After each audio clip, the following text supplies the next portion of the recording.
আজকে যদি মুসলিমদের সাথে ইসরায়েল কিংবা অন্য কোনো পরাশক্তির যুদ্ধ বাধে, এই যুদ্ধে কি মুসলিমরা জয়লাভ করতে পারবে? যুদ্ধে অংশগ্রহণের জন্য অসংখ্য মুসলিমরা প্রস্তুত ঠিকই থাকবে, তবুও এই যুদ্ধে জয়লাভ করা প্রায় অসম্ভব। এর পিছনে দায়ী শুধুমাত্র অর্থের অভাব, প্রযুক্তির অভাব আর অস্ত্রের অভাবই থাকবে না। আরও একটা বড় অভাব এর জন্য দায়ী থেকে যাবে, যেটা নিয়ে আমরা এখনো যথেষ্ট পরিমাণে সচেতন নই এবং এখনো গুরুত্ব দিয়ে সেটা চর্চা করছি না। মুসলিমদের কি অবস্থা আজকে?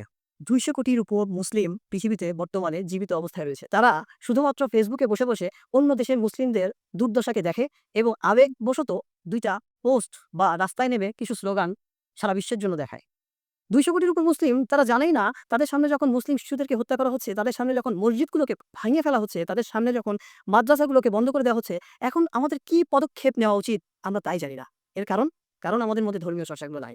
আমরা আবেগের বশে দিন মানতে রাজি, কিন্তু বিবেক দিয়ে সচেতনভাবে দিনকে বিশ্লেষণ করে জানতে রাজি নই। সালটা ছিল ৬২৪ ১৩ই মার্চ। বদরের প্রান্তর, একপাশে মাত্র ৩১৩ জন সাহাবী, অন্য পাশে ১,০০০ সুসজ্জিত কুরাইশ সৈন্য।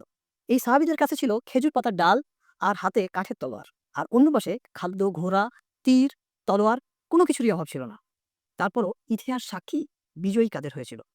বিজয়ী হয়েছিল ঈমানদাররা। ঈমানই একটা মুসলমানের সবথেকে বড় অস্ত্র। আমরা আজকের মুসলমানরা তা ভুলে গিয়েছি। সেই যুদ্ধের সময়ও সাহাবীদের কাছে অস্ত্র ছিল না, তারা সংখ্যায় কম ছিল, তাদের কাছে ছিল বস্তুগত সুবিধার অনেক অভাব। কিন্তু তাদের ছিল আল্লাহর প্রতি নির্ভেজাল বিশ্বাস এবং তাকওয়া।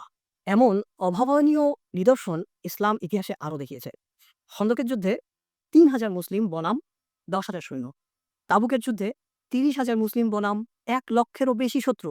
এবং প্রতিবারই মুসলিমদের কাছে ছিল সমস্ত দিক থেকে সুযোগ সুবিধা কম, তাদের সংখ্যা কম, তাদের অস্ত্র কম, তাদের খাদ্য কম। এবং এই যুদ্ধের ইতিহাসগুলো যারা দেখেছে তারা জানে কতটা কঠিন পরিস্থিতির মধ্যে দিয়ে মুসলিমরা এই যুদ্ধের সময়গুলো অতিবাহিত করেছে। তবুও তারা প্রতিটা ক্ষণে, ক্ষণে আল্লাহর উপর সম্পূর্ণ তাওয়াক্কুল রেখেছিল। তারা দুনিয়ালোক করে নাই, তারা আখিরাতের প্রতি পূর্ণ ভালোবাসা ও কামনা করেছে। যে যে মুসলিমরা একসময় গোটা বিশ্ব শাসন করার মতো ইতিহাসে প্রতীকী নিদর্শন রেখে গিয়েছে, যারা একসময় অর্থ এবং ক্ষমতাতে ছিল সমৃদ্ধ, তারা আজ দুনিয়ার মোহে এতটাই জর্জরিত যে তারা প্রায় নিরুপায়। তাই এখন প্রশ্ন তোলা বন্ধ করা উচিত, কেন মুসলিম বিশ্ব চুপ, কেন মুসলিম রাষ্ট্রের নেতাগুলো চুপ?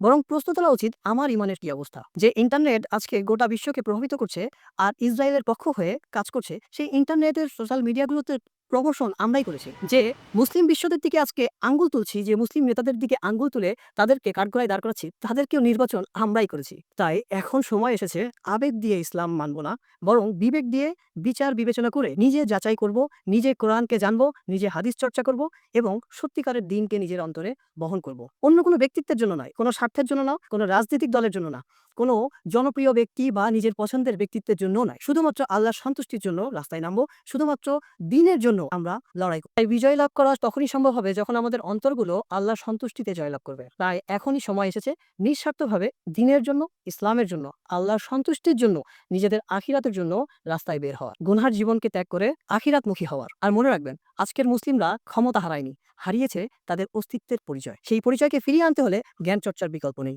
আসুন আমরা আজকে থেকে সচেতন হই, আমাদের ঈমান চর্চা করি, নিজেদের পরিবারের মানুষদের ঈমানের খোঁজ নিই। ঈমানই একজন মুসলিমের সবথেকে বড় হাতিয়ার। ধন্যবাদ সবাইকে। ভালো থাকবেন। আসসালামু আলাইকুম। কনটেন্ট ভালো লাগলে শেয়ার করবেন আর এমন কনটেন্ট পাওয়ার জন্য আমাদের পেজের সাথে যুক্ত থাকবেন।